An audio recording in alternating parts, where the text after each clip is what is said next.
जय गणेशा, जय गजानन, जय श्री कृष्णा, राधे राधे।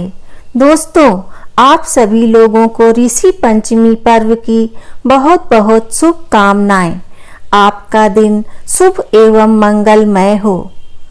ऋषि पंचमी या भाद्रपद शुक्ल पंचमी के दिन यानी हरतालिका तीज के 2 दिन बाद और गणेश चतुर्थी के 1 दिन बाद मनाई जाती है।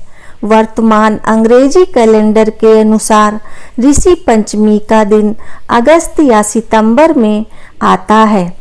ऋषि पंचमी सप्त ऋषियों यानी 7 ऋषियों को सम्मान देने और महिलाओं के मासिक धर्म के दौरान हुए दोष से शुद्ध होने के लिए महिलाओं द्वारा मनाया जाने वाला विशेष व्रत है। इस साल ऋषि पंचमी गुरुवार 28 अगस्त 2025 को मनाई जा रही है।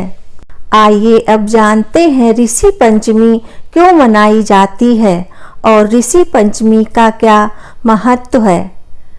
हिंदू धर्म के अनुसार पवित्रता को सर्वोच्च प्राथमिकता दी गई है और शरीर और आत्मा को शुद्ध बनाए रखने के लिए सख्त दिशा निर्देश हैं।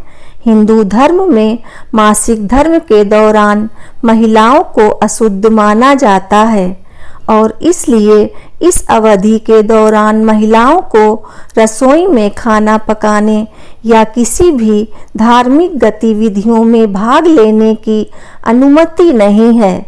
इन दिशा निर्देशों की उपेक्षा करने से रजस्वला दोष बढ़ता है। रजस्वला दोष से छुटकारा पाने के लिए ऋषि पंचमी का व्रत करने की सलाह दी जाती है। नेपाली हिंदुओं में ऋषि पंचमी अधिक लोकप्रिय है। कहीं कहीं 3 दिवसीय हरतालिका तीज का व्रत ऋषि पंचमी को समाप्त होता है। ऋषि पंचमी के दिन स्नान करके स्वच्छ वस्त्र धारण करें। अपने घर में साफ जगह पर हल्दी, कुमकुम और रोली का उपयोग करके एक चौकोर आकार का मंडल बनाएं। मंडल पर सप्त ऋषि की प्रतिमा स्थापित करें। चित्र के ऊपर शुद्ध जल और पंचामृत डालें। उनका टीका चंदन से करें। फूलों की माला पहनाएं और सप्त ऋषि को पुष्प अर्पित करें। उन्हें पवित्र धागा यानी यज्ञ पवित्र पहनाएं। फिर सफेद वस्त्र अर्पित करें। साथ ही उन्हें फल, मिठाई आदि भी अर्पित करें। उस स्थान पर धूप आदि रखें। कई क्षेत्रों में यह पूजा प्रक्रिया नदी के किनारे या तालाब के पास देखी जाती है। इस व्रत में लोग उन प्राचीन ऋषियों के महान कार्यों का सम्मान, कृतज्ञता और स्मरण व्यक्त करते हैं जिन्होंने अपना जीवन समाज के कल्याण के लिए समर्पित कर दिया। यह व्रत पापों का नाश करने वाला और फल देने वाला है अगर यह पारंपरिक अनुष्ठानों के एक उचित सेट द्वारा किया जाता है। ऋषि पंचमी त्योहार उपवास के लिए एक महत्वपूर्ण आधार बनाता है और श्रद्धा का आभार, समर्पण और ऋषियों के प्रति सम्मान है। आइए अब जानते हैं ऋषि पंचमी की कथा के बारे में। एक बार एक राज्य में उत्तक नाम का ब्राह्मण अपनी पत्नी के साथ रहता था। इनके परिवार में एक बेटा और एक बेटी थी। ब्राह्मण ने अपनी बेटी का विवाह एक अच्छे और प्रतिष्ठित ब्राह्मण परिवार में किया, लेकिन जैसे जैसे समय बीतता गया लड़की के पति की अकाल मृत्यु हो जाती है और वह विधवा हो गई और इस कारण अपने पिता के घर लौट गई। ठीक बीच में लड़की के पूरे शरीर पर कीड़े लग गए। उसके संक्रमित शरीर को देखने के बाद वे दुख से व्यथित हो गए और अपनी बेटी को ऋषि के पास यह जानने के लिए लेकर गए कि उनकी बेटी को क्या हुआ है।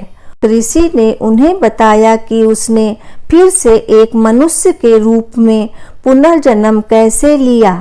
उन्होंने कन्या को पिछले जीवन के बारे में सब कुछ बताया। ऋषि ने माता पिता को लड़की के पहले जन्म के विवरण में बताया और कहा कि कन्या पिछले जन्म में मनुष्य थी। उन्होंने आगे कहा, रजस्वला यानी माहवारी होने के बाद भी उसने घर के बर्तन आदि को छुआ था, जिसके कारण उसे इन सभी पीड़ाओं का सामना करना पड़ रहा है। अनजाने में किए गए इस पाप के कारण उसके पूरे शरीर पर कीड़े पड़ गए हैं। प्राचीन ग्रंथों के अनुसार एक लड़की या महिला अपने मासिक धर्म यानी रजस्वला या माहवारी पर पूजा का हिस्सा नहीं बन सकती, लेकिन उसने इस पर ध्यान नहीं दिया और उसे किसी भी तरह उसकी सजा भुगतनी पड़ी। अंत में ऋषि ने निष्कर्ष निकाला कि यदि यह कन्या ऋषि पंचमी की पूजा करे व पूरे मन से और श्रद्धा से क्षमा मांगे, उसे अपने पापों से शीघ्र ही मुक्ति मिल जाएगी। इस प्रकार व्रत और श्रद्धा रखने से उनकी पुत्री अपने पिछले पापों से मुक्त हो गई। दोस्तों, ये थी ऋषि पंचमी की कथा। प्रेम से बोलिए जय श्री कृष्णा, राधे राधे, हर हर महादेव। दोस्तों, आपको वीडियो अच्छी लगी हो तो कमेंट में जय श्री कृष्णा अवश्य लिखें और वीडियो को लाइक करें और आगे के ऐसे ही वीडियो के लिए चैनल को सब्सक्राइब अवश्य करें। धन्यवाद आपका।